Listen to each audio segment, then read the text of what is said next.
Nangona amaziko emfundo ephakamileyo engabakhuthazi abafundi ekubeni baziyele ngokwabo kulamaziko xa befuna indawo yokufunda kodwa eba yimigca ngexesha lokubhalisa. Iziphathamandla kwiziko mfundo I-Tshwane University of Technology zivumile ukuba ikhona imingeni kwinkqubo yabo yeOnline baye babongoza abafundi abaqalayo ekubeni babe nomonde.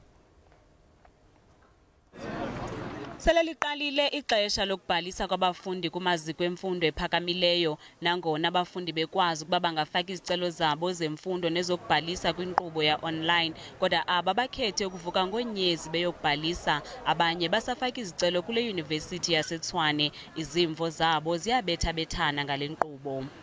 So online application system ayisebenzile ayincedile next. That's why we even advise the management like campusini ukuthi mayibuyise re-admission system sisebenzise through manually. So long as you will apply early as a student, everything will be great for you because with the hard copy forms, sometimes you can get access to an institution. Sometimes the form may be lost. Online process, like just like readmission. We do it online. We log into ITS and then go to readmission. And then if you want to do late application, it's also available online.